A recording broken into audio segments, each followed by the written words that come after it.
ஆபீஸ்க்கு ஒரு கிளர்க் எப்பயுமே லேட்டா போவார். ஆபீஸ்க்கு ஏதாவது ஒரு அம்மா பிரசவத்தில் ஏதாவது ஒரு உதவி தினம் அவருக்கு வந்து ஒரு சமூக சேவை செய்யணும். இது அவருடைய வாழ்க்கையினுடைய கொள்கையாவே வச்சிருக்காரு. வாழ்க்கையினுடைய கொள்கையே தினம் யாருக்காவது உதவியாக இருக்கணும். இப்ப இந்த ஆபீஸ்ல மேனேஜர் கேட்கிறாரு, உனக்கு அதுக்காக சம்பளம் கொடுக்குறேன் கேட்பாங்களா மாட்டாங்களா? தினம் ஆபீஸ்க்கு 11 மணிக்கு தான் போவார். இதுக்கா உனக்கு சம்பளம் கொடுத்துட்டு இருக்கோம்?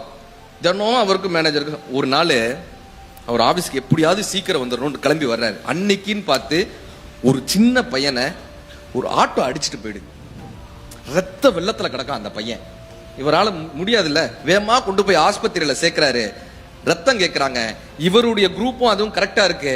ரத்தம் கொடுக்கிறாரு. கிட்டத்தட்ட 11:30 மணி ஆயிருது. ஆபீஸ்க்கு போறதுக்கே 12 மணி ஆயிடுது. ஆபீஸ் போக 12 மணி. இப்ப மேனேஜர், இன்னைக்கு என்னப்பா சேவைனாரு, இன்னைக்கு என்னப்பா சமூக சேவை. இவர் உடனே சொன்னார், சார் இந்த மாதிரி ஒரு பையன் அடிபட்டான் சார், நான் தான் சார் போய் ஆஸ்பத்திரியில சேர்த்தேன், நான் தான் சார் ரத்தம் கொடுத்தேன். இப்ப அந்த மேனேஜர் கேட்கிறாரு, இவ்வளவு சேவை செய்ய யாராவது உன்னால தான் உயிரோட இருக்கேன்னு வந்து உன்னை வாழ்த்த போறாங்களா? உன்னால தான் இந்த சமூகம் வாழுதுன்னு யாராவது வாழ்த்த போறாங்களா? இனிமே இந்த மாதிரி வந்தேன்னா உன்னை வேலையை விட்டு தூக்கிடுவேன். சிட்ட சுடா வேலையை விட்டு தூக்கிடுவேன். இன்னைக்கு நீங்க ஆபீஸ்க்கே வர வேணாம், லீவுன்னு எழுதி கொடுத்துட்டு போங்க.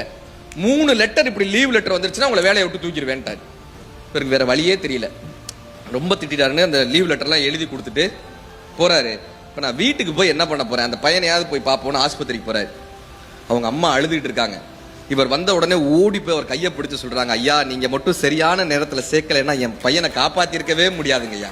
கொஞ்ச நேரம் அங்க பேசிட்டு இருக்கும்போது அந்த அம்மா சொல்றாங்க, அவங்க அப்பா வந்துட்டாருங்க, அவங்க அப்பாவுக்கு இப்பதான் செய்தி சொல்லியிருக்கோம், அவங்க அப்பா வந்துட்டாருங்க. அவங்க அப்பா பதச்சு அந்த ஐசியூக்குள்ள ஓடி வராரு.